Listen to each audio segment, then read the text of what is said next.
company serving your football team. Buses run every 10 minutes. Avoid the traffic. Don't get stuck in the delay.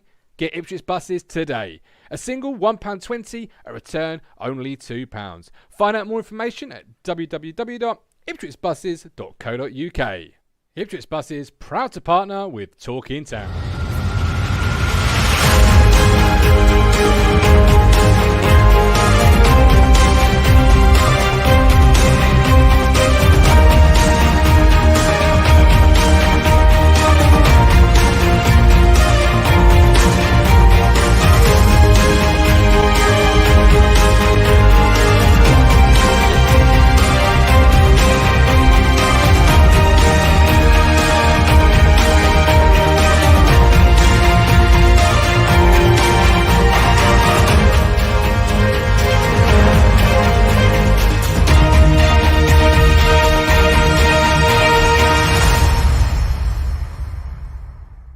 Hello again, my friends, and you are my friends, and welcome to the Thursday Night Matchday Preview Show. I'm, of course, your host, Martin the Governor Lambert, and we come to you today live, as always, and the chat is absolutely going mad, and I love a chat that goes mad, but I must start today's show, first of all, with a huge thank you. I've just logged into Twitter before the show. First time I've been sat at this computer desk all day, to a truly remarkable tweet that a group of you, the family that is Talking Town, have put together. A little bit speechless, I'm going to be honest. Not quite sure what to say other than a huge thank you. It's Matt Stannard, Graham Brooke, Mark, got Amy Downs, George Nunn, Stephen, Chris Wade, Sam Stannard, Ben, our very own Milk Tray Man, Ben Adams, King Callie Bisler, and the Lanks, which is, of course, Stephen Lancaster.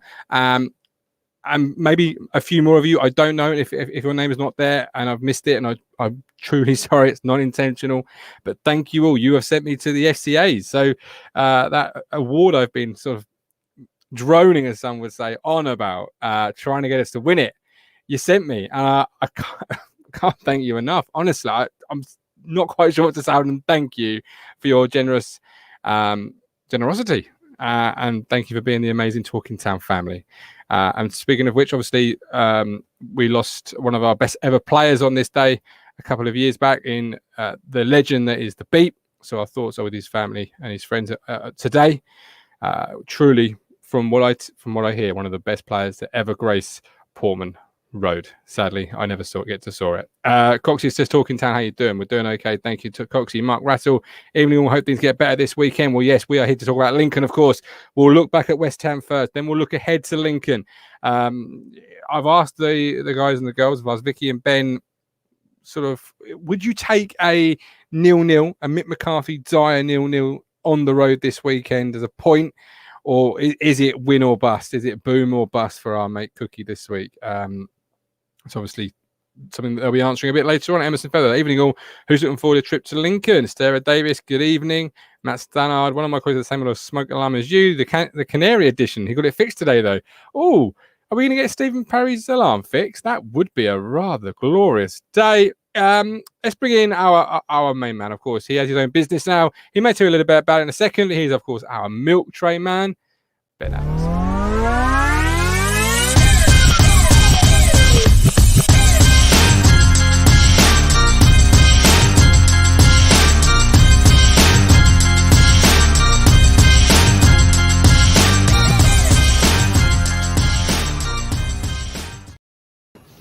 Hello, Ben. How you doing? Hello. I'm very well, thanks. How are you? I'm very well, thank you. Yes, I'm looking forward to what could be a boom or bust weekend. We played a little advert of yours recently. Got a little titter of enjoyment in the chat, because you run your own business now. So do tell us, Mr. Ben, all about this wonderful business and where the folk, the guys and girls, the good Talking Town family, that family word which I use at the start of the show, that's what we are. And they've proved that again today with just and yourself, incredible generosity. But where can the family come should they need your help?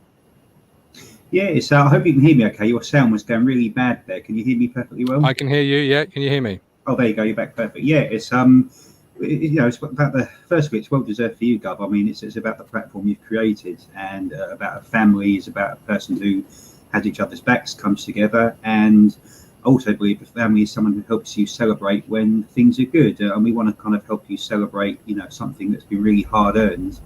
And I would argue actually that this kind of platform has just been kind of reflected back many times throughout the pandemic was one of the few things we actually took out of it. We had our football taken away, but I never felt we had that family feel of the club taken away. So if this is just a little thing to say, to acknowledge what you've done, then go and have an absolutely fantastic night, get the pictures, and go and win the bloody thing. I mean, I know that's all up in the air, I wish, but we'll all be behind you. All right, but I just hope Don Robbie is there from Arsenal Fan TV. Don Robbie, I love a bit of Don Robbie. Awesome. That'd be great to see him. But stop hiding your own light there, Mr. Ben Adams. What is it you do, and how can they access you? Yeah, mine's I'm a clinical psychotherapist, registered with the BACP. I qualified about halfway through the pandemic, so I spent the first few months actually not being able to practice, which is probably the worst thing possible, because I would argue that's probably the time when everyone needed it. And I think when people think therapist, it's a lot of images of laying on couches and me sitting there thinking, "Oh, tell me about your mother." When I see it, it's not like that. It's two people having an honest conversation and wanting to bring things that you might not be able to bring to other people. A big side of it is being non-judgmental. There are some things I hear in my room that people don't tell their partners or their families or their best friends, because sometimes people don't want advice, they just want to be listened to. And it doesn't mean that I can't hold an opinion, but it's kind of what we do with that in the room. And being so aware that I've always found that no matter what people bring to me, I must say about 70% of my clients are men, probably between ages of 20 and 45. This pandemic has played a kind of a role, or it's at least taken a problem and made it worse. So I'm really aware that we're sort of being spat out the other side of that. And it comes up all the time. So, when I say platforms like this are really vital, it really is, because, just to be talking, communication, these are the things that have kind of all been stripped away from us for so long. So, I'm really proud to be, hosted with you guys. And we had we just mentioned it before the show, Gov. We had a really interesting tweet that I had from a friend of the show, Lewis Robertson. And he highlighted to us that we done our interview with Lewis, didn't we, a few months ago? He had really serious mental health battles. It nearly took him to a place that would have been irretrievably lost. And it was very sad and very hard to hear and to hold that. And he said one of the things he wished he had was someone just to be there for the players, to be that person to go to when you can't go to your coaches or even your family. Now, off the back of that, Lewis has highlighted to us that Ipswich Town are actually now advertising for a role for like a youth officer. So this is a person who's going to be working at Ipswich full time to look after their health, the mental, everything about for the younger players. So I've often said in life that sometimes something bad has to happen before something good happens. Maybe it's the yin and yang of what life is. And it seems that Ipswich Town have really kind of taken that, what happened to Lewis, and who have actually done something about it. So that won't happen further down the line. And it's platforms like him going to BBC, him talking to us. These are all little voices that just kind of highlight struggles for people. And off the back of that, I'm actually really proud that our club and our owners have kind of listened to that. No doubt they've seen a lot of these interviews and listened. And they've actually gone and done something about it. So it really makes me happy that they've actually, there might be somebody there, that the next young guy who's struggling and who doesn't want to be standing on the side of a bridge somewhere because that's what it came to, they can actually go to someone. And I think, we may have played the tiniest minuscule part in that, but sometimes it's about elevating a voice in any way we can, just to kind of make change. So really, another great reason why we do this. We come together, we talk, we're a family, and families have each other's backs, especially when it's one of our own. And off the back of that, something great's happened. So well done, Ipswich. Absolutely, yeah. You've hit that really well there, and you mentioned that some voices need elevating. Well, our third contributor voice certainly doesn't need any elevating.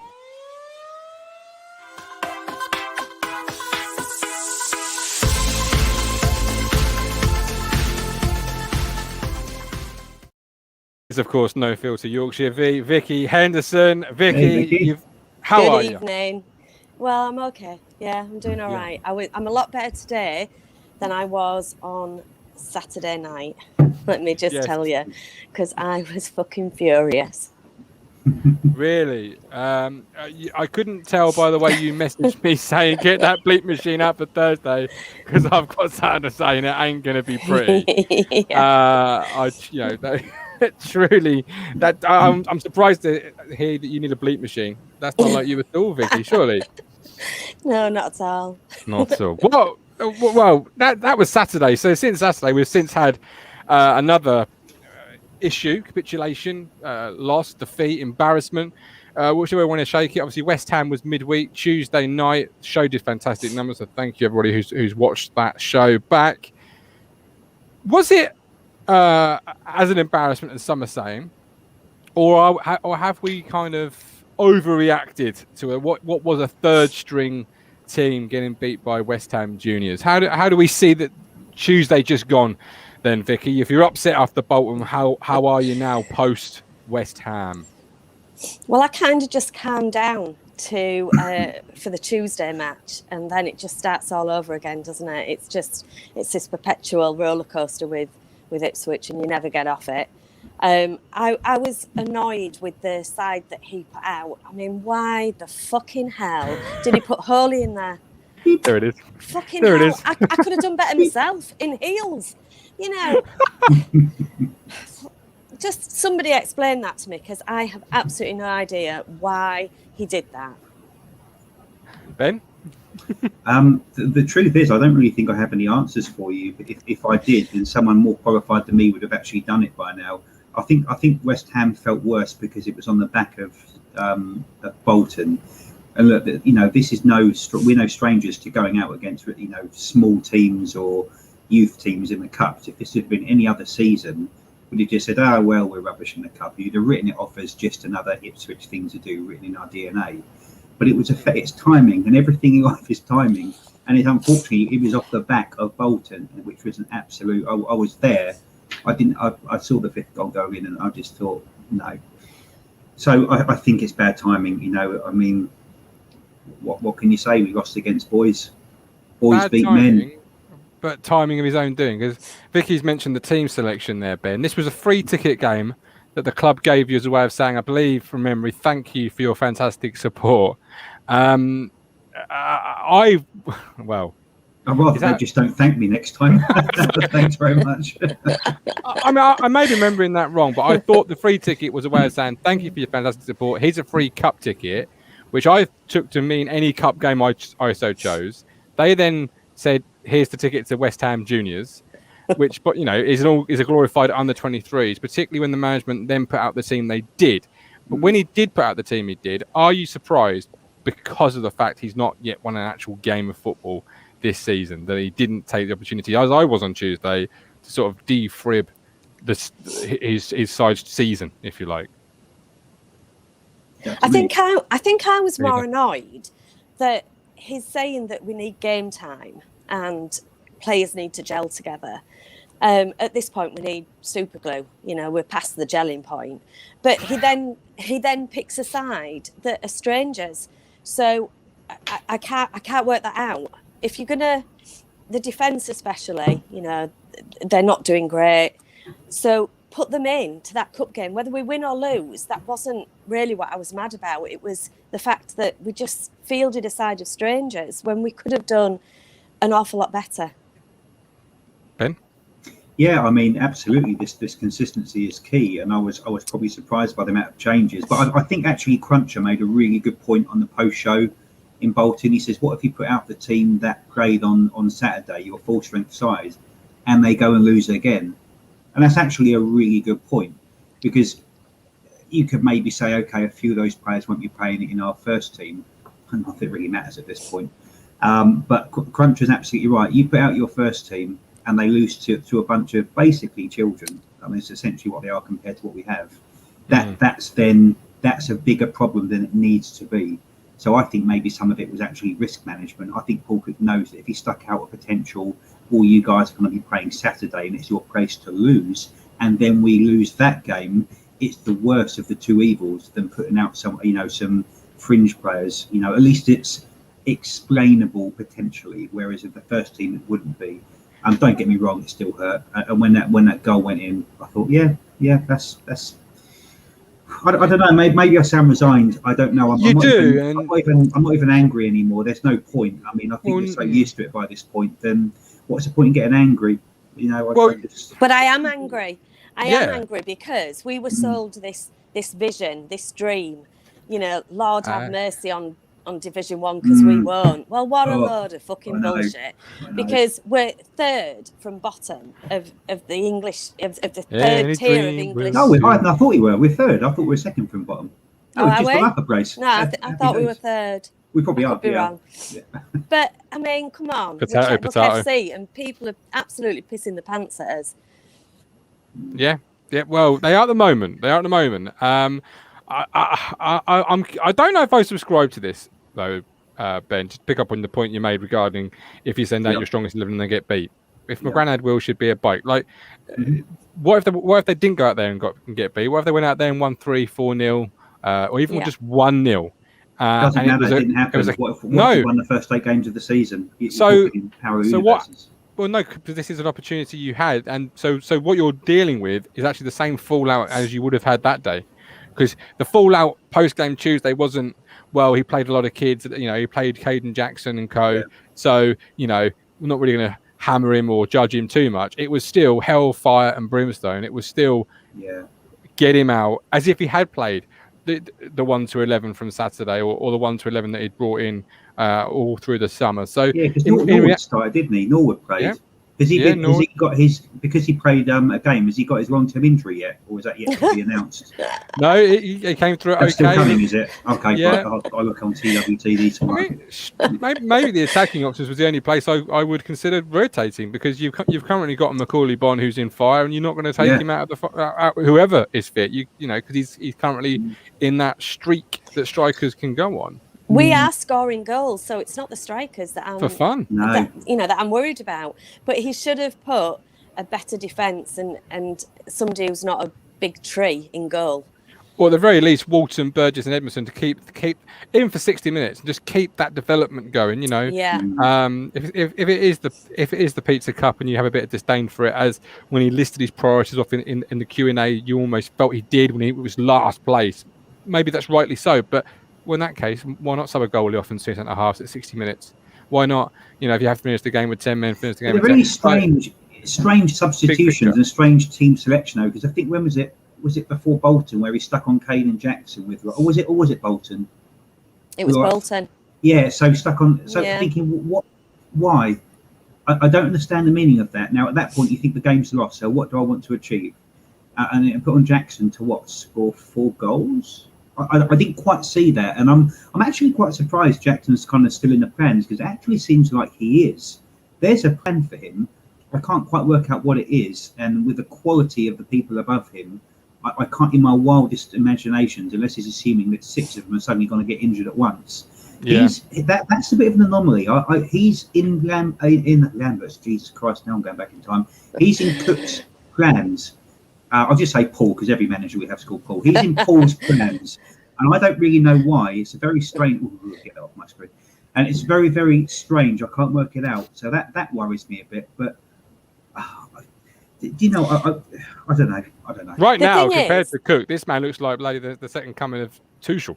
Martin, come on. He wasn't just a prick. He was a whole fucking cactus. He was just a knobhead, and I'm glad he's not in this. That could be a prick, a cactus, and a knobhead. That's like a cactus with a knob on top with a big smile. What imagery you've just conjured. But it's in his defence, though, he did have Ollie Hawkins, Aaron Drinnan, Stephen Ward, Luke Chambers, Cole Skewes. He didn't have Carl Edwards, obviously not yet, but Burson Sleener, Macaulay Bonne, Joe Pigott. I mean, Joe Pigott scored more goals last season than Jackson scored in the last. Then Jackson, Drinnan, and Hawkins, I believe. But we had a better defence last season. We did. Chambers, bring him back.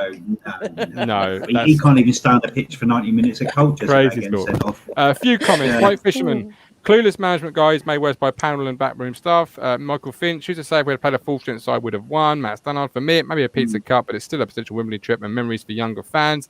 Then more. Cook didn't win Saturday. Would question being asked, or are they being asked already? I don't think we would get anyone in who would turn these around. Chris Houghton, no. Johnny Wishbone lost to Cheltenham, Bolton, now a bunch of kids. Don't think that actually is very arrogant. They're all pros and obviously play for each other with pride. What happened with Barry? Barry was. I didn't watch awful. it, but from my dad watched it on the iPhone, and everything I've heard, it wasn't just a bad performance. It was like he will never play for us again. I don't know if they stuck Barry on there to get minutes into him, and there's a reason why he's not playing at all. I mean, not even from a subs bench, but they stuck him on because it was a no consequence game, and his club are starting to ask questions about it.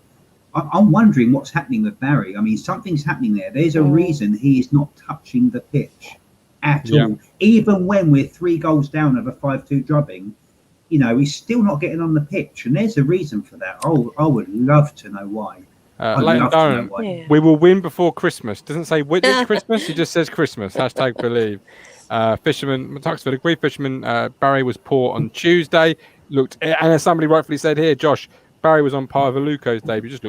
He looked not match fit, lacking sharpness, and that's to be expected, having not played since at all. Well, apart from 2 minutes, maybe as a sub. And also, it was the third game that we've heard that a fan has been having shouting matches with Cook on the way back from to the dressing rooms. I watched it 2 games ago when he was backwards and forwards. There was one last week and there was one on Tuesday. So now you've got him and the fans shouting at each other on the way back to the tunnel, and that's really, really bad. Like, just for optics, that's awful because that spreads. And when I walked out of the ground and everyone saw that after the terrible defeat, that's all anyone was talking about, and it just kind of really sours an already, I would say, soured relationship. The thing is, I mean, I do like Cook, and I do have to be respectful for what he's gone through this week. Yeah, so do I. And I really wanted him to succeed, but something isn't right, and you can't just blame this week, unfortunately, with his sad loss, because something's just not happening. Something's not gelling with him and the team, I think. His substitutes are really questionable. Didn't they? They are. The people that he's got on the bench as well, the quality. But for some reason, I mean, like you say, bringing Kidd and Jackson in on Saturday, what did he think that he would bring to that side? There's something. Do you know what? It's weird, and you're quite right about, because Paul's going through a bit of a shit time at the moment. When we say timing is everything, he's going through the ring anyway, and then that happens. And that's the thing. I think there's a consensus that everyone really likes him, whereas nobody really liked McCarthy or Lambert. But people like Paul as a man, as a manager. Okay, well, no, as a manager and a man, there are 2 different things. And I do see him, and I hear honesty, I hear frustration, but it's what you see when the camera's not on him. So when I watched all the highlights and the camera kept zooming on him in the box, he's broken. Yeah, I mean, he is absolutely broken, and I don't think he saw this coming, and I don't think he knows how to get out of it. Now, he had promotions before with, getting good deals, not massive wholesale changes. The expectations were lower, and he crafted something. I just think the job is too big for him, and there is such a thing as the right man at the wrong time. And the press conferences as well, they're getting more and more negative. They're beginning to sound like Lambert. In the last really days, worrying. Yeah, really worrying. Yeah, absolutely. So, as we put the West Ham debacle to bed, was it an overreaction from the fans on Tuesday night on the post-game show, or was it justly deserved, Vicky? I'm going to say it was justly deserved, because as much as I like Cook and as much as I wanted him to succeed, and I do think on paper we have got a really good side, and we should be a lot higher up than we are. The truth is we're not, and so we're sitting 3rd from bottom, and I'm not happy about that at all. So no, I think it was right. Okay, perfect. Right, before we come on to Lincoln, very quickly, prediction league this week. This is the league table. Talk about 3rd from bottom. Crunchers currently rock bottom of that prediction league. Vicky, you're currently sat just in that little cluster of people on 6 points there. Look, so you're not a million miles away from the Trevors and the Ant Steels and the Mike Woods and the Rob Smiths. I do apologise, Anthony. I've missed an L off your name. Anthony Steele, not Anthony Stee. But he's got 9 points. And this week we have the following games for you. Lincoln versus Ipswich, obviously. Portsmouth versus Cambridge, Colchester versus Crawley, and Norwich versus Watford. Your mate Luke Chambers, I believe, can't play in that Crawley game there, Vicky, because I think he's suspended. So might be a clean sheet for Cole you then. And the wild card game is a top versus bottom affair, Ben, and it's Claydon versus Leiston St Margaret's. I was recently told in the SIL you should always go for the first place team over the bottom place team because the golf is a bit big. Would you agree with that? Would you say that's a Claydon home banker if for those that are playing the prediction league with the link in the chat? Yes. That's good enough for me. That's good enough for me. That'll do. I know nothing about them. That's why it's a wild card. That's why it's there. It's to keep the league table nice and congested. Norwich were also on that list. They're playing Watford. That might not yield as many points as they have been doing because people's points have come from Norwich because they've been playing Leicester, Arsenal, and Man City. So it's been pretty fucking obvious who's going to be winning that one. Anyway, Lincoln this weekend will be there with the match day ticket, Ipswich bus cameras. Don't forget you can go contactless on our Ipswich bus routes. What do we expect then? I've asked you both the question. Would you take a 0-0 Mick McCarthy dour point away from home, shore up the back line, get away with a point, have something to put your foot on and build from? Or is it got to be a win or bust? I mean, where are you on it, Ben?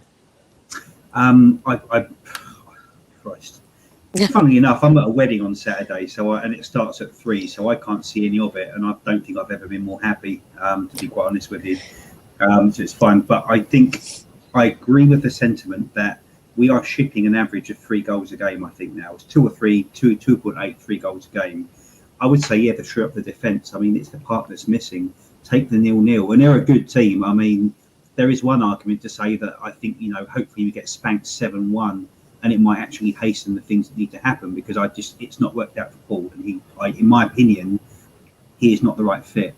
And sometimes you need an absolute spanking just to speed that along and not malaise for another 6 games of pain.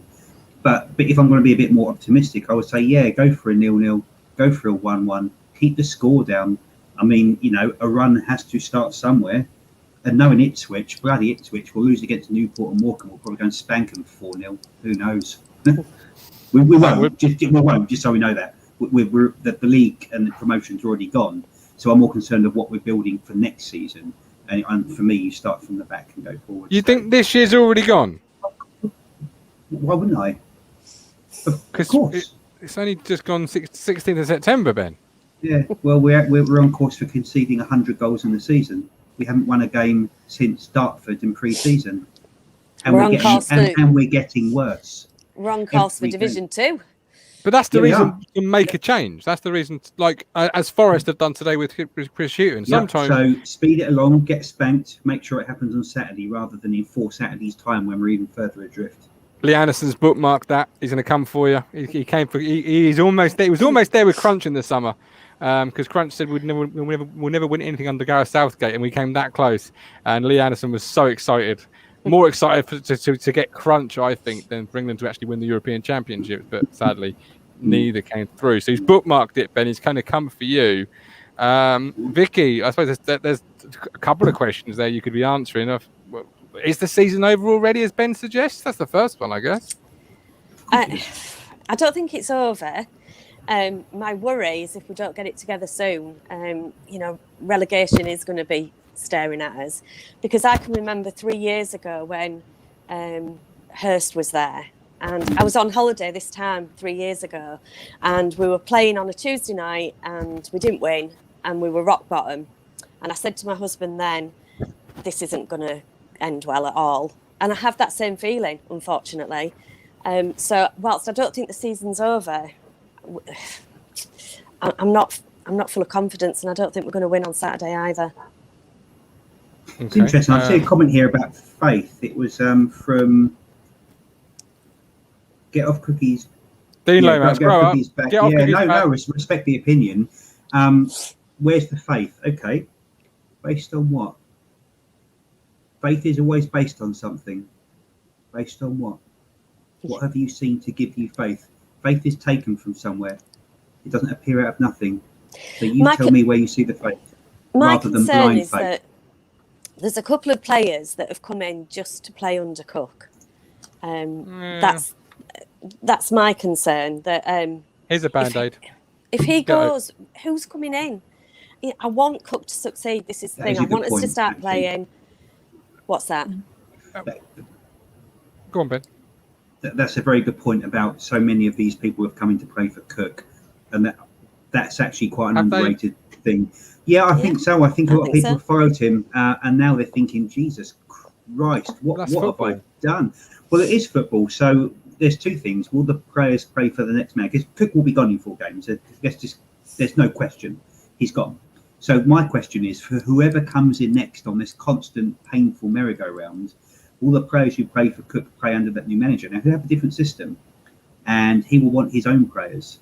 Now, he might not get them. That might be part of a new contract negotiation. We've just spent millions, and we've just got rid of 20 and 19 replaced with 20.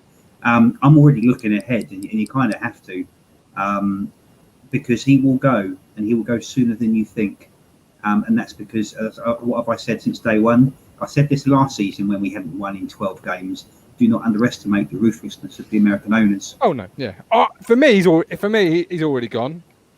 Even if we went on a 5-game winning streak, I've seen enough already, and people who say it's 6 games, you can bang your head against the wall and forget last year if you like. I'm not going to. But so I've seen enough to know he can't adapt. He's inflexible. He can't change the approach of formation. Every team that plays us knows our formation. Now, bearing in mind somebody got sacked from their job last, blanked out the building because they released the team sheet 3/4 of an hour early. Every single team knows exactly who we're going to play, exactly what formation we're going to play. They're like, okay, thanks, Ipswich. Great. So that's a formation, as Cook said. He won't change for anything. Thank you. The thing is, that's okay when you are a great manager of the game within the game. There's the game, but there's always the game within the game. And it's who wins those games within that game that ends up winning the 3 points. And so far, Paul Cook, every single time the bell has tolled for the game within the game, he's been left with a fat lip and left on his backside if he was a boxer. Because, and you say about, and the thing I would challenge you on, Ben, I suppose, is those who would you get in, the millions, etc. First and foremost, the squad's till January. But the squad's till January. So the management coming in now is regardless, because they've got to work with what they've got to work with. That's my whole point, exactly. I would expect departures, whoever was manager in January, because the squad is quite big. So whether that's Carl Edwards for multi-millions of pounds because he's hit the ground running and done really well, or whether that's John Nolan and co because they've just not got a look in. I expect some departures in January. I'm doing the same as you are. I'm looking ahead and I'm thinking, this is the modern game of football is moving away from managers that dictate transfer windows. It's moving towards head coaches that are given us a squad of players and told to make them better. You either make them better by player development charts, or you make them better by tactic boards. And at the moment, what's on the tactic board? You've got a kit man and 2 people that have never coached a team before. But again, sometimes it's not the initial tactic that you're looking at; it's the tactic that you end up with, or in the middle of the game, like when Bolton are overloading their wingers. So to be reflective, how do you adjust? Yeah, to be reactive. There's a pre-game, and then there's reactive, real-time game. And for me, they're both kind of lacking. Now, I want to delineate that me saying that I think he'll be gone is not because I want him to. I want Paul to succeed, because if he succeeds, Ipswich Town succeeds. Yeah. If Ipswich Town succeeds, but for how long? We're happy. But that doesn't stop the fact. It's not the fact I want him. I want him starting Saturday to go on a 15-game unbeaten run, and 11 of those are victories. And I will stand here and say, fantastic. Wow, didn't I get that wrong? Fantastic. Now let's kick on. But we live in reality, and it's not happening. So I'm anticipating what I think will happen rather than what I would want to happen. Yeah. I'm absolutely convinced that Mark Aston will have somebody lined up. He would have had 5 or 6 people at the start of the season, all ready and waiting. The trouble is with Ipswich, it's managers come here to die, don't they? Because they're so fucking unsuccessful, then they go and they don't do anything. Yeah, under previous regimes, but this is a different beast, and one thing Paul Cook, I suppose, cannot say, is that he's not been given I mean, Burst and Selena might be in both your teams for Saturday. I mean, Burst in England's third tier is just crazy speak. I want to pick up Jason Clayton's point here. Our fan base is so desperate for glory that we're sack a manager every 6 games. We've been beaten with a stick for so long. Sad. It's not six. Well, games. I would question. Even if the thing is, though, Ben, even if it was, I'd question that and say it's the manner of defeats. Like if we've been beaten and I've seen tactical changes, approaches, philosophies, and I've seen a fluid way of leading the team. I'd say sometimes Lee Evans' back pass or Luke Wolfenden's turned into trouble. Sometimes that's football. That happens. Yeah. But Bolton at the weekend was a prime example of a manager whose plan A wasn't working, and he didn't have a plan B to go to. Yeah. And that's not the first time. And ironically, that was what everyone was screaming to get Lambert out, because Lambert has no plan B. And I think there's an element that people just don't want to be wrong. I don't want to be wrong about Paul Cook, because when he came in, I thought, great, okay, what a great record, and it sounds good, and I like his demeanour. He seems like a really nice bloke. I think the personality suits Ipswich, but there's a difference between the personality and then the business end of it. You have to separate the two things. I think there's a massive side of it. People just don't want to be wrong about him. I don't want to be wrong about him. I really don't. Jesus Christ, it hurts me to even say it. And if I could rub a lamp and a genie pops out and says, "What do you want?" I said, "I want Paul Cook to do well because he's a nice guy. He's trying his best. He's gone through a really crap time, but sometimes things just don't work out." And what do I always do? My analogy with a relationship. Sometimes it has to be, do you know what? You have to look back and say, "Do you know what? We tried really hard. It's just not working, is it?" No hatred. It's just not working. The thing I'd say in regards to Lambert, Vicky, as the resident Lambert defender, he wouldn't consistently and constantly line up with the same formation week in, week out. If he went on a spell of not winning or whatever, he might play 3-5-2 one week, 4-5-1 one week, 4-4-2, whatever. He might play a variation of formations. He'd never just go in there like this weekend, for example. You've both sent me formations that are exactly the same, because that's what Paul Cook will do. He's not won a game of football, but he won't sit down, perhaps as some managers might do, and go, right, what have I got available to me? How can I perhaps change this a little bit, as Lambert appeared to? Is that fair to say? Because it's 4-2-3-1 or hell or high water, isn't it? Vicky? Yeah. I mean, he is very set in his ways, isn't he? And he's very stubborn, and he won't change it. What I liked about him last season was that he came out and said, "This is my favourite formation, but do you know what? I'll try it. I'll try everything. I'll try everything and see what that happens." He hasn't done that this season. He's just stuck rigidly to the formation that he thinks is good, and it is us scoring goals. It's not, we're not scoring goals, but the defence, it's just not working for the defence, and he doesn't change it. That's the problem. And it gets to 80 minutes, and then he brings on Caden Jackson. What the fuck does he think that's going to achieve? Technically speaking, there's one thing he actually has done, which he said, what was it, running towards adversity? It's actually exactly what we're doing. We just have to be running there faster than anyone else is going to get potentially relegated. Yeah, also, in terms of the formation, Ben, it's not just the formation, though, is it? It's the way we play. And when I say that, I mean the philosophy in our style. We don't have a cohesive press. We don't have a cohesive drop. Half our team presses, half our teams drop. Then the other half press and the other half drops. They don't ever seem to be fully aware of what within the tactic they need to do. That's what it looks like, because in the end, our lines in which the opposition play between are so vast, which is where a lot of Harper and Evans' issues come from. It's due to the fact that we've got some players pressing, some players not, and it's just so disjointed. Is that equally a tactic within the tactic that's... It is. Good managers are reactive in game. You can have a bad game and end a good one. I think it's just because we've seen that before. There was a really great comment that just came up about Chris Boyd.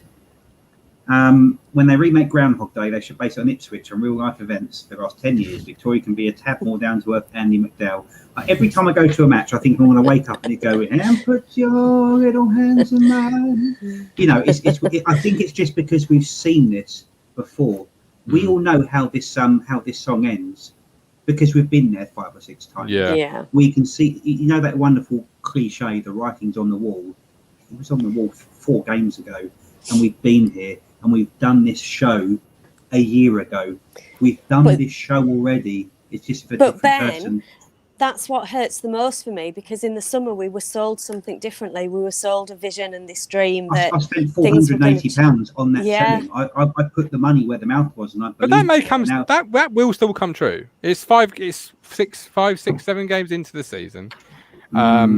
It's just whether it's going to come. As I've said before, it's the head chef sort of use of analogy, if you like. Like the ingredients are in the cupboard this time, because that's somebody said up the top. I doubt Lambert's top recruitment list was Hawkins, Drinnan, and Ward. Yes. Whereas this time, like if you sacked him tomorrow, a lot of managers, a lot of head coaches, I'm sure would look at the squad and think that's an incredibly exciting squad for League One standards, and I can do something with that.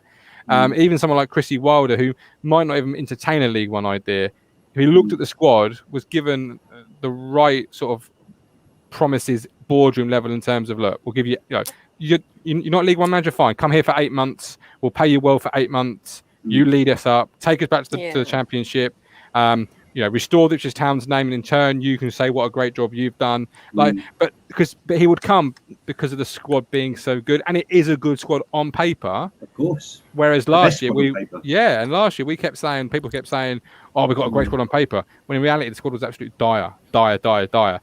This is not that squad. This is a much better squad on paper, and it should be performing better on the grass, which is where I think a lot of your upset's coming from, isn't it? We're saying this like we want to get Cook sacked, and that's probably the last thing on the face of this earth I want as an Ipswich team. What I'm looking through the eyes of is the owners. Now that they are there to front a return on an investment, and there's a reason they're operating at the level they are. That you don't get to that position by not being completely ruthless. And I'm just anticipating what I think will happen based on what I've seen before and with other teams. As I said, I don't want Cook to get sacked. I want him to succeed more than anything. I spent a lot of money to go and watch him succeed. It was through his prism that I actually invested. No, it was because I really like him. It isn't for me. You tell a lot by a team about the man who's behind it, but sometimes you just have to admit that it's not working.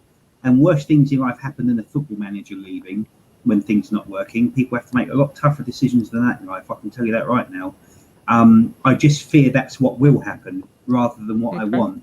So I hope it doesn't.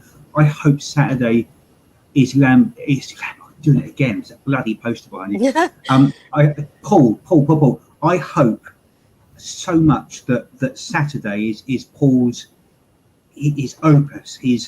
Something just changes and something just clicks. He finds that thing, that pairing that works, that little tactic that works, that change at the right time that works. And I cannot wait for that to happen. I will be the happiest person in that bloody stadium if Paul does it, because I like him and I want him to be the one to take us up. But the trouble is, I think that Dean Lomax, by the way, Ben, is still very active in the chat. He's just not come back with any sort of evidence-based statement. As you, Dean, you asked him to come back with his faith. You said, "Well, what's behind your faith?" And he hasn't come back with why he still has faith. But go on, Vicky. I just thought I'd pick that up again because he's still here. I was just going to say, I think Paul will walk before he's sacked. Just my opinion, and I think that it'll be sooner rather than later, because I don't think we'll win on Saturday, and then we've got Sheffield Wednesday the week after, and I can't see us getting it much from that either. And that's the problem. The first 5 matches, they were winnable. We looked at them on paper and we was like, it's not big team. These are League Two teams. Exactly. Easy points in the bag. We'll be sitting pretty right at the top, and the opposites happened. So you can forgive us for being negative. I don't want to come on here and be negative. I want to come on here and say, well, that was brilliant and I'm really happy. And, as Ipswich fans, it's fantastic. But we're not getting that at the moment. So, yes, we are negative a little bit. Jem says, faith, how about 2 promotions? Dean says, my faith. I can see that apart from our defence, our forward play is a lot better. Once our defence is sorted, we will be fine. I remember things though, and that's a fair point. I remember thinking under Paul Hurst, once this team sort of clicks together and goes on a run, it could be a fairly decent little squad, because at times it showed flashes. at the end of the day, it's the points total that really. I really like Dean's passion, actually. That really shines through, because I think he's a bit like me, but he just expresses it in a different way. He's passionate for this team to do well. He's invested, I've invested, and we actually both want the same thing. I'm passionate for them to do well. I want them to do well. We're so desperate, aren't we? It's almost, you can almost feel it on your fingertips. You just want to claw your way to that wonderful promised land. But I just have to look where we are, and I keep saying it. Everyone has a number. So let's say, I don't know, Luton on Saturday. Let's say we lose 4-1, 5-2. Let's say the next game we lose 3-0. Let's say the one afterwards we do a 0-0, and that's seen as this massive improvement. What's your number? Everyone's got one. Let's say we get to March and we're 8th from bottom, mid-table. Maybe mid-table is good enough. That could be improvement. What's the number? What's the position? Everyone's got one. I mean, I'm really intrigued to see what people's number, what position, when and how. My number's already been reached. That's all I'm going to say on the matter, I think. I'm honestly. Oh, hello. No.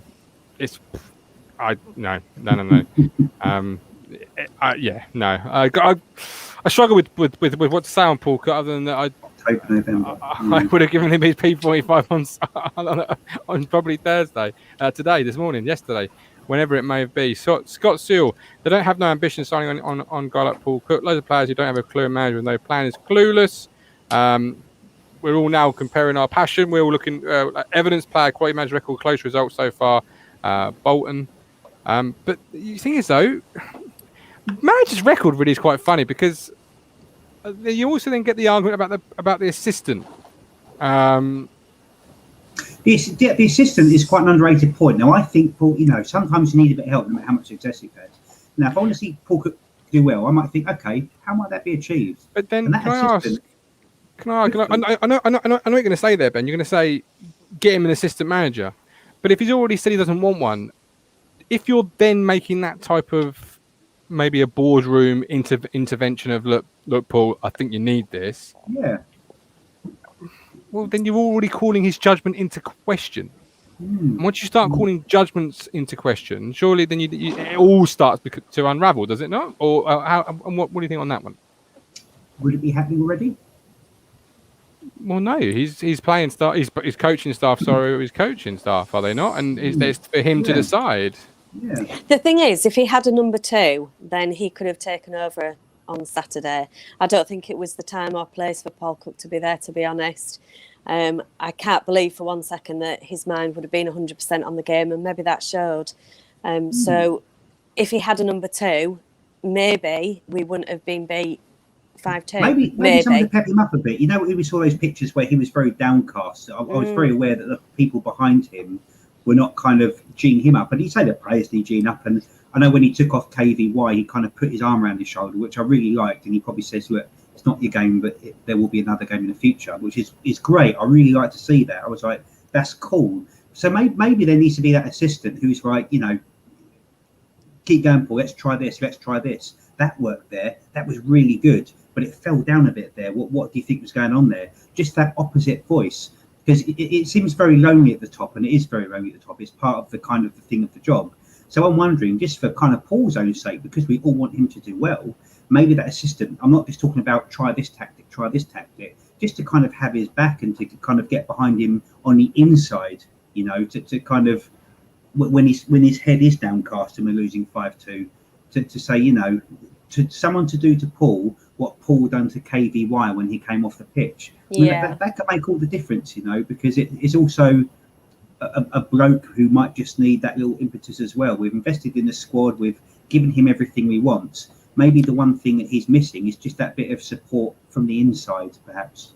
And a different perspective as well. Somebody to say in his ear, this isn't working. Let's go to plan B. But how... I suppose the questions I'm asking really is how do you quantify what isn't and what isn't working? Because what's quite apparent is we're sitting here ahead of Lincoln, and I've asked the question: is it important for us to get the win, or is it just important we don't get beat? Was kind of the question, and already the two contributors on the show are quite downbeat, quite anxious, quite worried, quite negative. I suppose is a word I'd have to use. And there's no reason to say you're wrong, because we haven't won a game of football yet.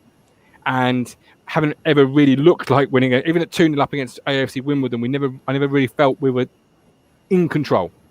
So it's really tough for me to sit here and say, you're being too negative, or you're being too counterbalanced, or whatever you want, whatever way you want to say it, or throwing toys at the pram. I think I've seen on one of the comments in the chat. Because Steve Perry, come on the show, man. Come, let's talk it through. That's the way it is. That this is your two opinion, and this is it. And there'll be another two. But even when Rich and Matt, who are cookie diehards, are questioning it, that to me is almost like an alarm bell. But I suppose the question to me would be for you both would be on this assistant manager situation. Okay, Paul, it's not quite working out. I think you need an assistant manager. When you say it's not quite working out, you mean it's not, it's going terribly wrong, and it is going terribly wrong. Don't try and don't do it enough justice, because it is gone terribly wrong. What's your measuring stick here as to what you want to see from this assistant in the terms of results? Like, do you want to see an immediate bounce? Do you want to see 5 games, 3 wins, 1 drawn and defeat? Like, before you say, right, we've made you change the coaching staff when you didn't want the assistant, or you said you didn't want one. Now you've got one and it still hasn't picked. Like, what are you then looking for if you were to go through with that, if you were in charge? Either of you can answer that one. I think Ben's right when he says it's that support for him, and just somebody to say, look, this formation, we need to change it up, because the teams know what we're playing. We need to come at them a bit of surprise, and just to change it up a little bit for me, really. Okay, all right. I'm going to put a call in the chat for positivity. If you're positive and you've got a reason why to be positive, and it's not just please, absolutely, blind sell it to me. I want to be positive about the team that we all love equally. Me too. Yeah. The thing is, as well, I didn't think at the beginning of the season that we would never get beat.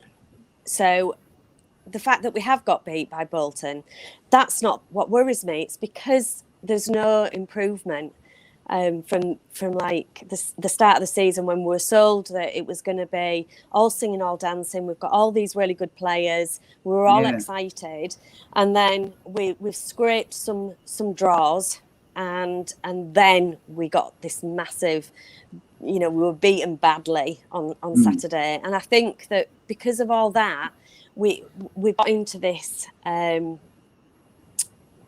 just this negativity. Can you still hear me?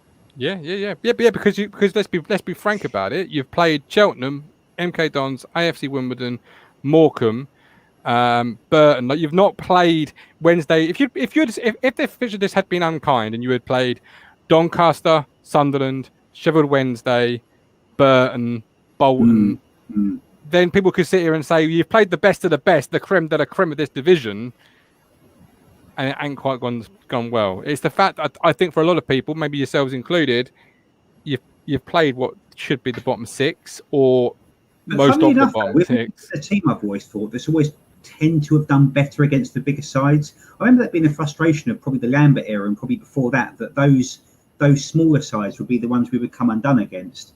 And actually, the bigger sides are the ones we actually do quite well in. Now I'm thinking, okay, now maybe we can use it to kind of work in our favour. We say, right, the Ipswich can see goals early, just get at them a bit, they'll be okay.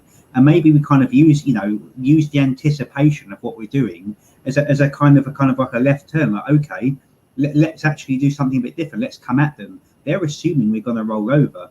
Now that could be a really interesting thing. Let's exploit that perhaps. I don't quite know how, because obviously I'm not a manager. I'm thinking, okay, if someone's expecting something of us, that's usually the perfect time to turn it around. So you could say Lincoln might come into Saturday's game with their kind of the foot off the gas. It's going to be an easy game. They're conceding 4 or 5 goals a game. They're at the bottom of the table. They're capitulated. Well, maybe there's an opportunity to kind of use that to our advantage, which is to actually, absolutely go at it 100%. Let's use the expectation for our own benefit rather than for our own kind of downfall, perhaps. Let's maybe there's a bit of room to shock a few people, including myself. Chris Boyd, positive is we won't have Holy or Halaki dropping balls on Saturday, please God.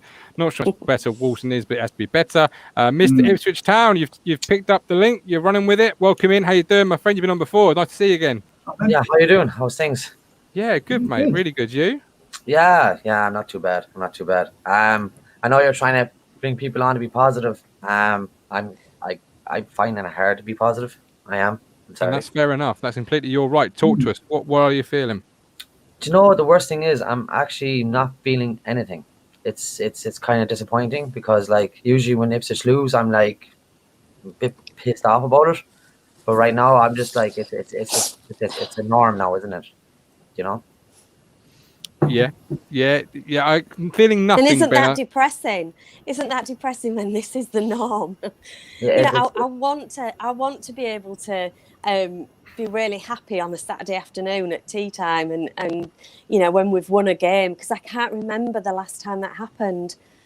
It's quite disheartening, at times. Like, but when we lose, I'm just like, it is what it is. Maybe. What do you think of this? Actually, maybe I think it was Dr. Zach King just said. Maybe if we should let's try being the underdogs for a change, rather than you might as well just hand it to the title now comments that were coming through as we sign all these players.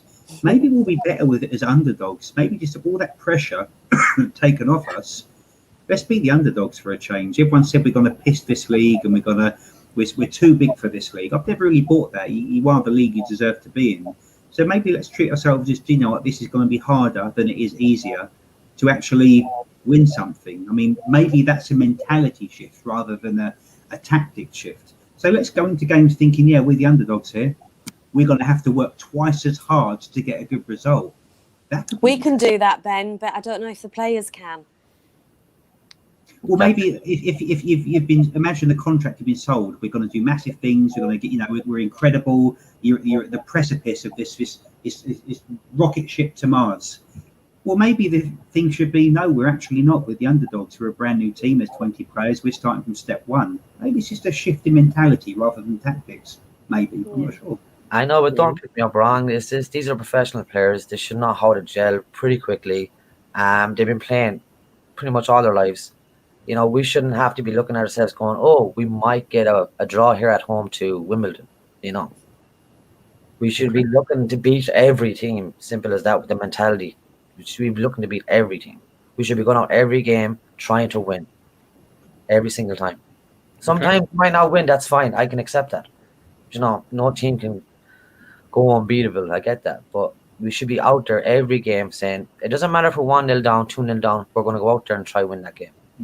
Absolutely. As always, it's lovely to speak to you. Stay well. Hopefully come back to again when it's a bit more positive and we've won a game of football. Indeed. And we can talk about how we went out there and we did win that game of football. But look after yourself. We've got John Farrell, who is an outsider looking in. I feel there's some crap chat. Fact, your relegation for a reason. Fact, you have players you want performing. Fact, your manager needs an assistant. Which, if I think, but my opinion is if he's that bad without an assistant, and it's not. What's the fucking point? Because you're not always going to have the assistant available, or you might not really get one. But then let's have a look at something that did surprise us all, right? So maybe we're kind of working on assumption, which is fair enough because assumption is based on what you've seen. Now let's look at Aluko. Now, Aluko, we were saying that's probably that's a Lambert signing, a kind of a 3 hours to go to the deadline. We need to fill that position with someone that's alive, but we have to get that position. And then his first couple of games were terrible. I thought he was actually really good from what I saw at Bolton. Yeah, terrible game, but I think compared to what I thought, something's happened there. I think he had high energy. I think he had good vision.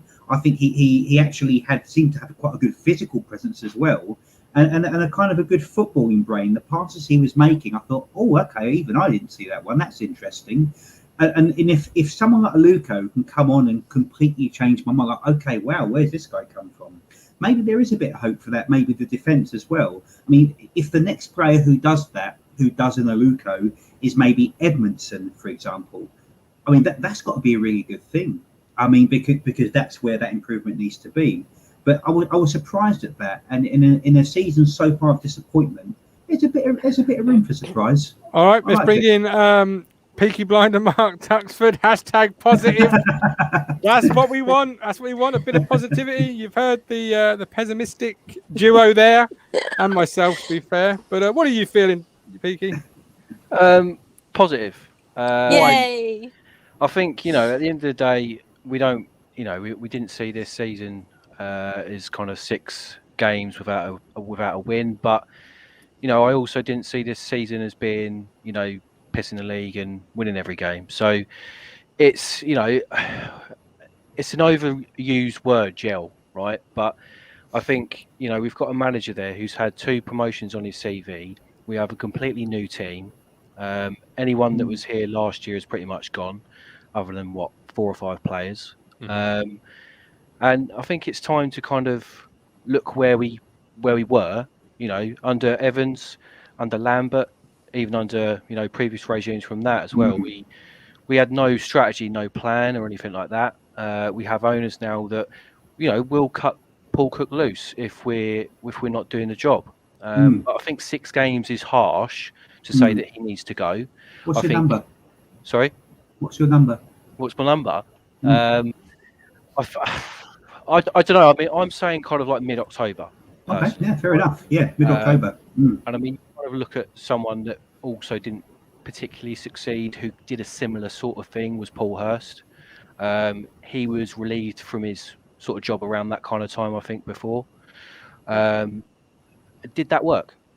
I don't know. I don't think it did, in a way, because Lambert then came in, didn't really do that much to really improve it, in the whole of his tenure.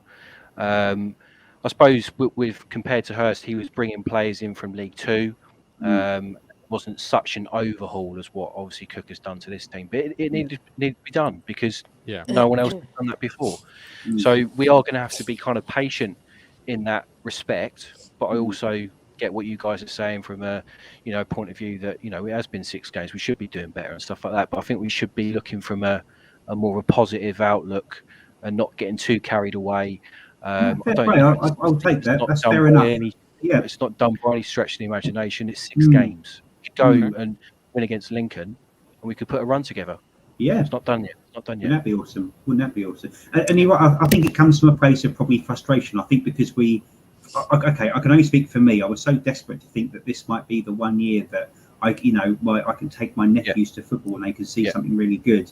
And it's not happening. I think it probably says a lot about me that I do feel negative, that it's just because I wished it to be so different than it is. But I think you're quite right. Maybe there is room to say, okay, since it's not going to be quite what I imagined it to be, maybe I just need to be a bit more realistic in my expectation. And maybe what I'm not considering is, yes, it has been 20 more players, and everyone at the club tends to seem to want the same thing, which is not something we've had in a long time. We're talking about Evans and that sort of thing. So I really hear that. Fair enough. The trouble is, we as much as I want to be positive, and I thank you for your comments, and you're right. I just have this feeling that we're not going to win on Saturday, and then it's the week. I completely get that. I'm not confident we're going to win, but I think it's got to have kind of the hope there that we have to support this team. We have to support the manager going forward. We have to get behind the team. Like the booing. Like, why are we booing? I never boo. It doesn't help.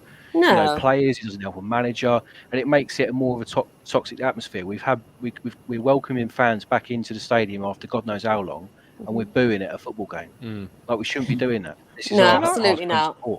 I've got a little bit of experience with being at the counter argument after my Paul Lambert support, so I'm dusting off some moves here. But what would you say to the people that perhaps would say it's not 6 games, and it doesn't matter if he's changed the whole 11, 19 signings, no signings? The only consistent thing at this football club has been the fact that we have played shockingly bad from last year to this year, and our only 4 wins have been Bristol Rovers, who got relegated, Swindon, who got relegated, Fleetwood, who were already mid-table going nowhere, and I want to say Plymouth.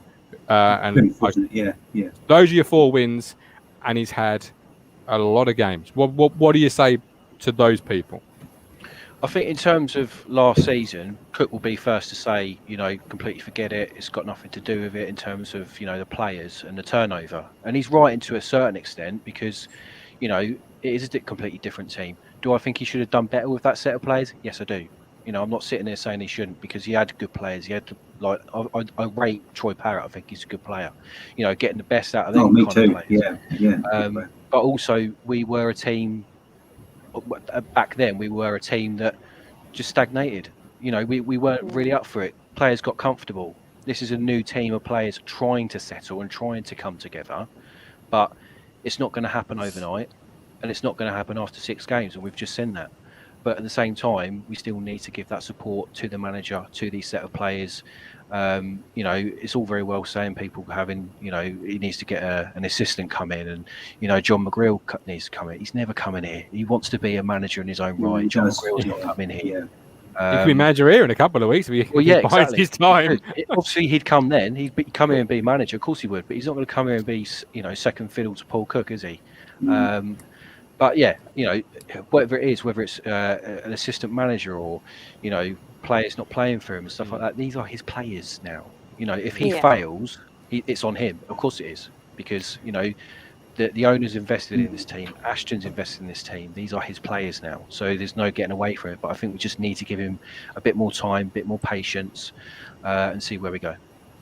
I back him 100%, and I've always said that. And we do have some really good players, so that's a positive that I will take forward. Yeah. For me, the standouts is Bond, Edwards, and Burns. I really like them, and I think that we can do some damage. It's just we have to get over this, whatever it is. I've said it before, where there. I feel that we haven't got a spine yet. We haven't had a spine for God knows how long, and successful teams have a spine within their team, right? And once we have that spine, we will go forward. And if we can build that kind of spine around a solid number one, you know, no chopping and changing and stuff like that. If we have a solid number one, Walton or whoever it may be, stick with him, and then we've got Burgess and Edmondson in front of him, and then you've got Morsey to come in, and then you maybe got Selena ahead of him, and then certainly Bon up front. So once you've got that spine, you can then build your team around that spine. Absolutely. Tux, you're next on the 30th of September, and we've got 3 games between now and then, which are Lincoln Wednesday and Doncaster Rovers. You're positive. Tell me how many points you think we should have for the next time I'm playing that famous cinematic intro of yours. 9. No. Wow. Oh, I love that. Wow. If we can get 3 wins from 3, obviously that's great. It's great for morale. It's great for Cook, right? But you know, it's going to take some time. And you know, I wouldn't say I'm 100% confident going into the weekend against Lincoln, thinking we're going to win. Of course not. You know, I'd be a bit silly to say that. But at the same time, it is a new game, right? And we got Selena to come in. We've got some kind of positivity there as well. So this is, you know, he's a different level. It's different gravy, this kid, right? He comes into a team that is underperforming, and it takes for someone like that to come in as a positive kind of player like that, and can take take the game by the scruff of the neck and just say, look, I'm here, I'm ready to go. So, you know, never know what happens. So we just need to keep positive. But I think, you know, 3 wins from 3, why not? I love that. Tux, look after yourself. I'll speak to you soon. All the best. Thanks for popping on. I've got Alex. Let's do this, he says. Alex, Amen. You've heard Tux. You've heard all the arguments tonight, you know, the points of view. Beard. That's the best beard in That the world, is some beard, isn't it? Bloody awesome. Great. Yeah, I would say I'm in the middle right now. I won't concede.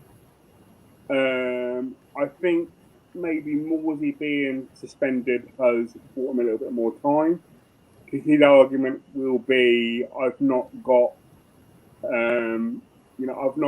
that linchpin of my midfield in there.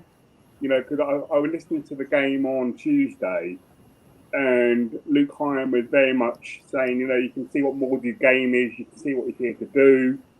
You know, so I think Cook's gone out in the sense that Morsey seems to be that one that's going to sit and let other people go. But then what, on the flip side of that, and what worries me about it, is Morsey sounds like the kind of player that he's going to get carded.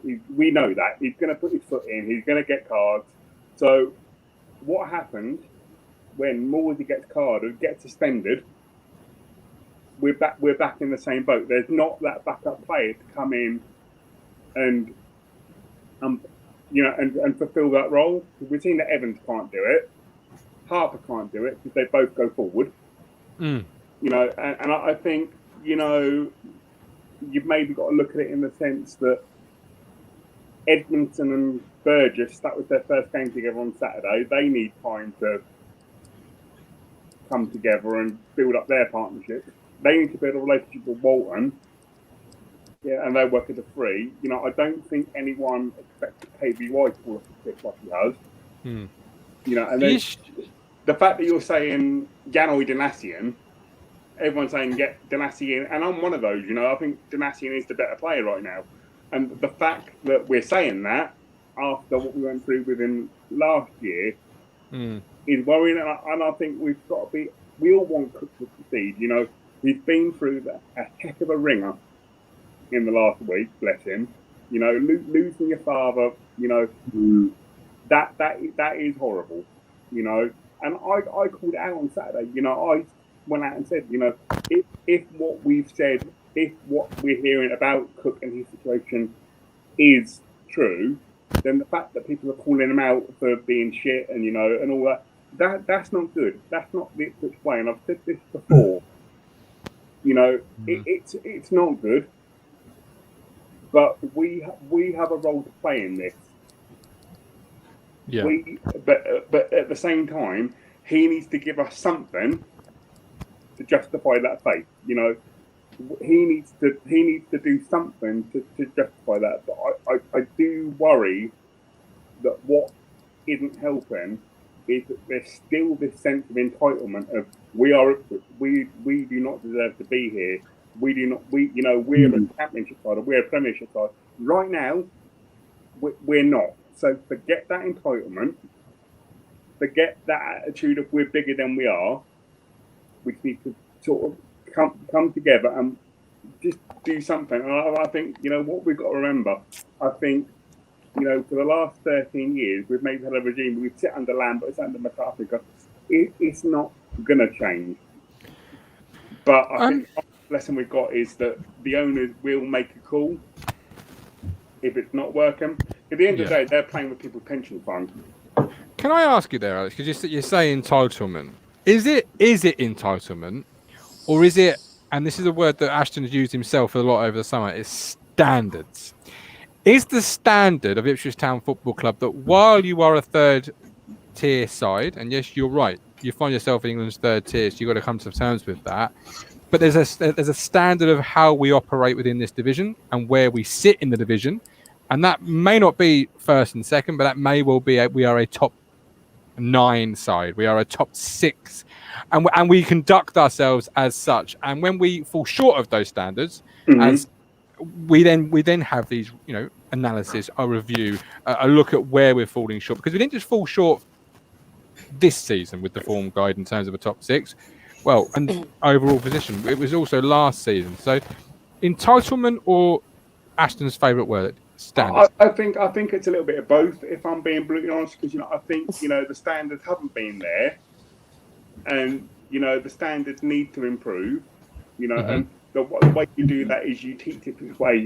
As Graham said, you get them to read Graham's book, and you get them to look at that. But I still think, even if the standards were there, you've only got to look at social media, and you see some fans comparing us to like the 70s and 80s or the 2000s, or we're not that team right now. And no, certainly not. No, we haven't been that team for a long time. The only team of the 80s we're more like is Duncan's. I'm on my 20th year. I with the season ticket, I've been a season ticket holder ever since like 99, 2000. So I've earned my stripes. But yes, yeah. But yes, and I'm not just saying that to single our fans. That you do get those clubs that they sit on past glory, and they sort of like. But I think we maybe need to take a step back, get those standards in, which I think Ashton will do. The fact that Ashton has said, I've sat down with every player that has signed for our club, and I've gone through those standards, and if they don't meet the standards, they're not coming in. The standards. That's there, but I think we need to stop comparing this nucleus of players and this journey that we're on now to where we were 20 years ago. It's a different time frame. You know, that's why I'm saying, you know, we've got a role to play in this. You know, it's not been good. No one expects to be first and bottom, no wins. But, you know, at the same time, we need to. I'm trying to work out how I want to say this, but this whole thing of like, we're not getting what we want, so we turn. Need to stop. It happened with McCarthy. Happened with Lambert. Happened with Cook. I want to get back to being, you know, I want to get back to like us getting praised for the type of fans we were, and I just feel there's a little bit of. I just feel the expectation. What we're doing. We're comparing two things that are not the same right now, and I think we need to just support what we've got, and the good times will come. But let's just not.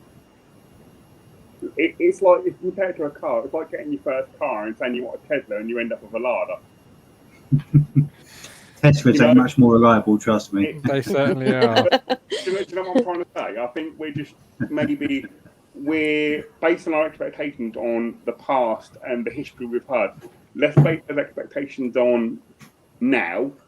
Let's enjoy being back in a football ground. Let's enjoy being able to meet up, you know, after the last 18 months, and let's just go on this journey and see where we end up. I like that. That's actually, you know, I really like that. That's a really good point of view, actually. I feel it's probably written all over. I'm quite depressed, actually, and it kind of made me thinking about Paul Cook as well in his predicament. And I unfortunately lost a very, very, very close friend of mine a few days ago. So it kind of, I'm thinking kind of through Paul's Cook eyes, thinking I know what an absolute crap time this is, but knowing what, you know, maybe a successful side issue like Ipswich can do to bring yourself up. But I think what you say there is actually quite right, which is we haven't been able to even do that, to turn up at a ground to be disappointed for so long. Yeah. And just for that reason alone, I really take that point. Actually, that's really made me think, the fact that we've I mean, me and you, Ben, have said over the last, like, we're meeting up next Saturday for a beer, you know. Yeah.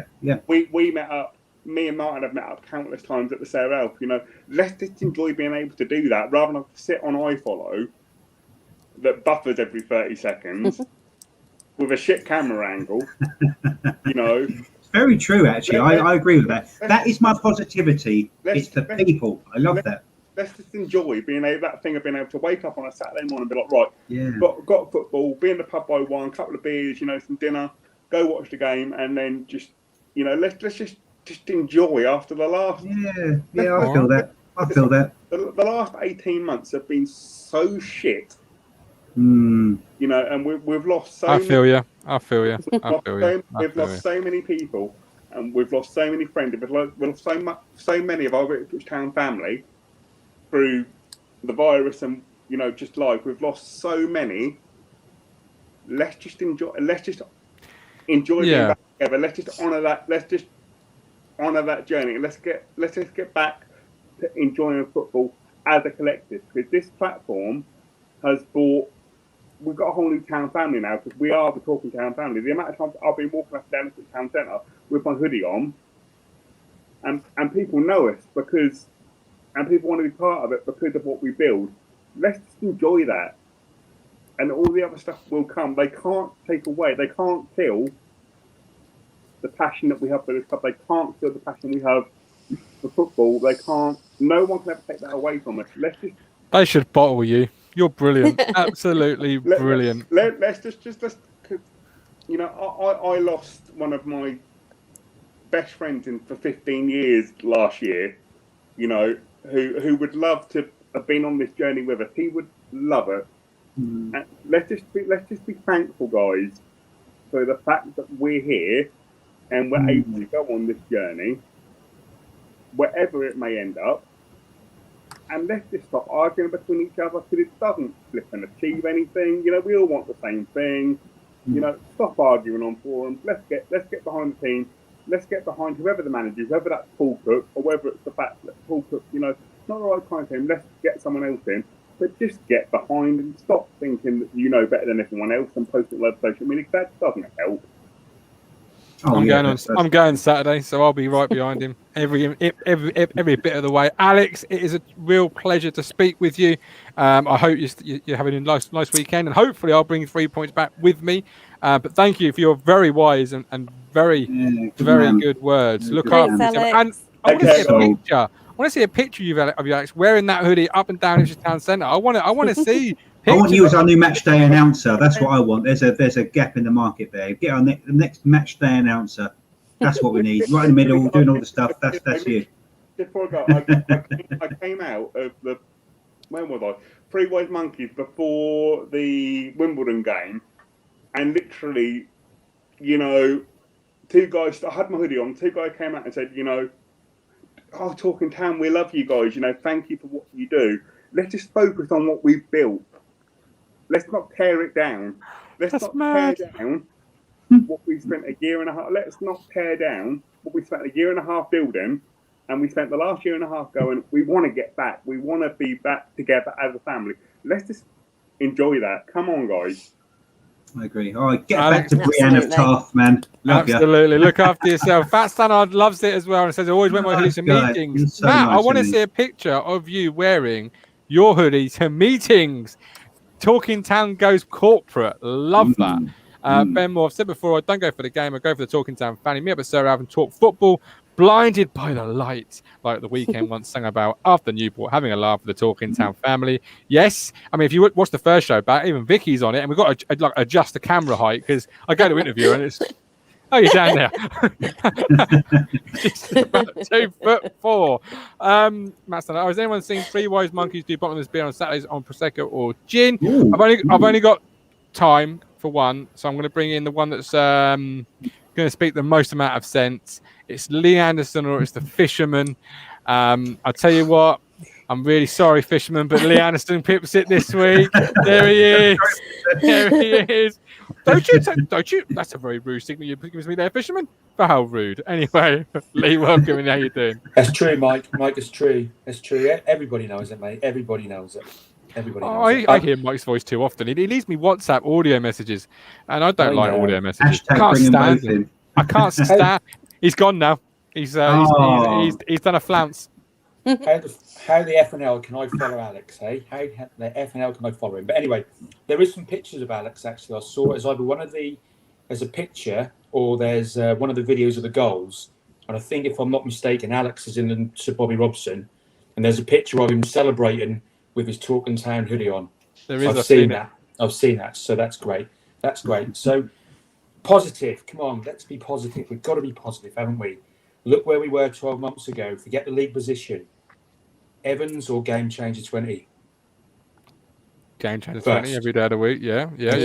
Mike O'Leary or whoever the other numpty was. Okay, let's let. Okay, the positive trainers left the station.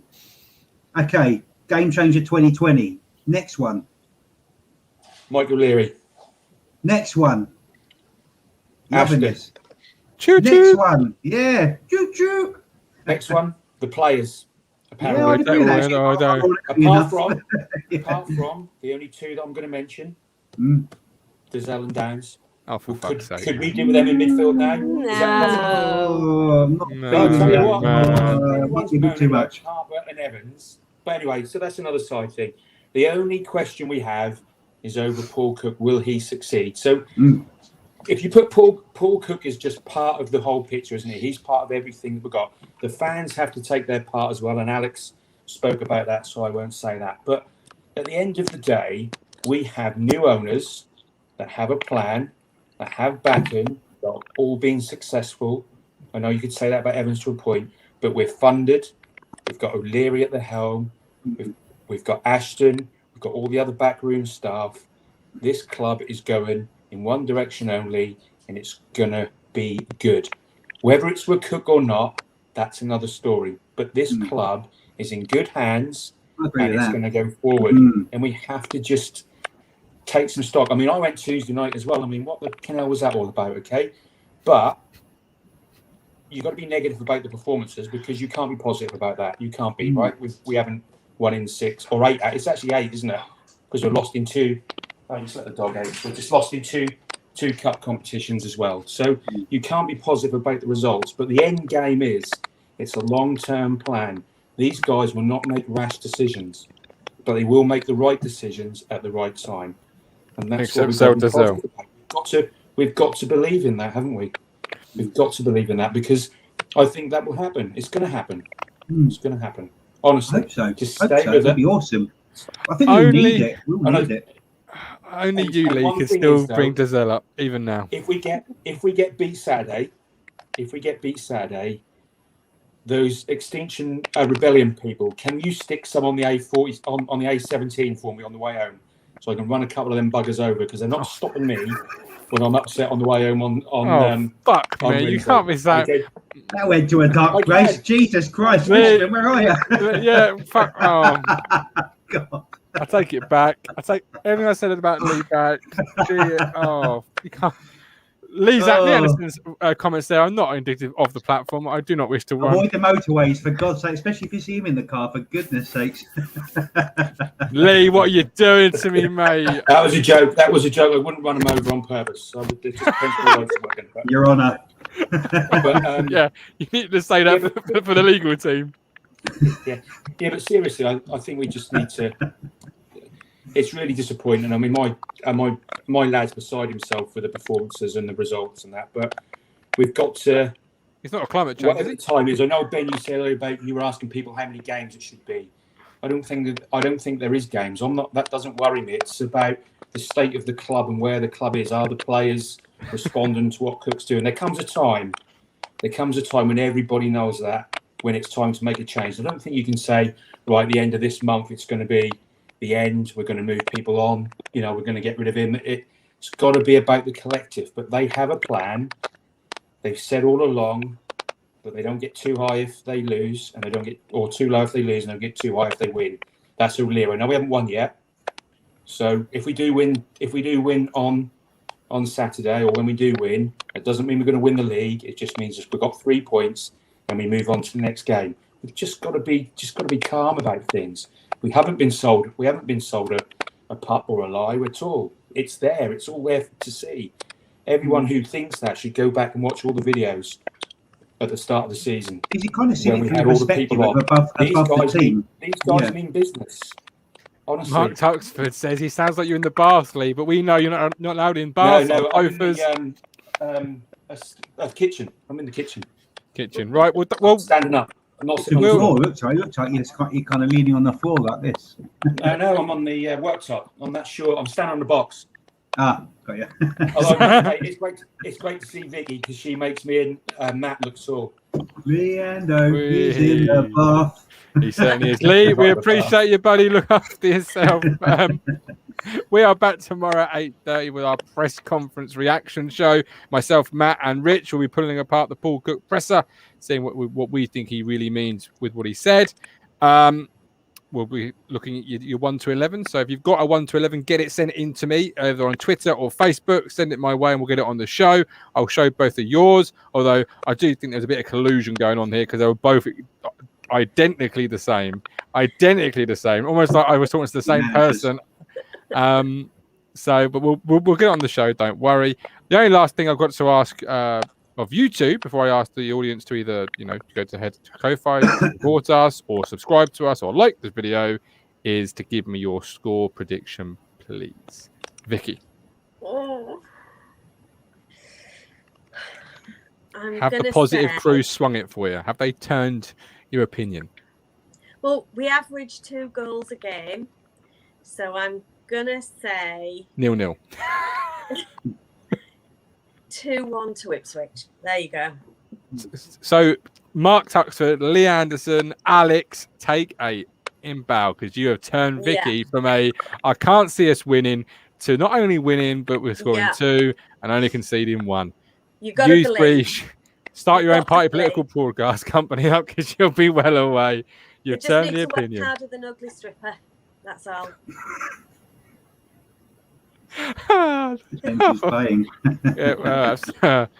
Ben? I'm going to go with Lee Bayliss and Matt Stannard. I think a 1-1 I think because we know the focus is on the defence, we probably know we might probably concede one almost certainly. But we tend to do better against the really good teams. That's a very Ipswich thing to do as well. And we do score goals. So I think a 1-1, and I think it'd be a good 1-1 because Lincoln are a big side, and maybe we don't need to make a massive statement of, here we are, but maybe just a quiet turn in the right direction. So a 1-1 for me would be really, really good. Okay, It's a really good team. Yeah, well, yeah, Lincoln are a good team, particularly their midfield player. I think his name's is it Edward, Teddy Bishop. Yeah. Teddy Bishop. Yeah, amazing player. Yeah. Just one He's tackle. Ill, isn't he? Isn't he ill or injured? Oh, just one tackle. One tackle. He won't play if you sort of put pressure on him. We know that from watching him play for the last couple of years. Lee Bayliss, great show as usual. Colin Plum is looking positive. Matt Stannard 1-1. Alex Wilson 1 team 1 dream. Neil Perks says definitely could do with a win, but even take a draw with something to build on. Ben's gone for the Desmond. Carry on the chat on Twitter and Facebook. Don't forget, back here live tomorrow at 8:30 for the press conference reaction show and more look ahead to Lincoln. But I am the governor. That is No Filter Yorkshire V, and that is the Milk Tray Man, Ben Adams. Thank you for watching, and we'll see you all tomorrow at 8:30. Safe, everyone. Stay safe. We're on a journey, looking back on the things that we've taken for granted, but feels like we're learning to be better without what's been holding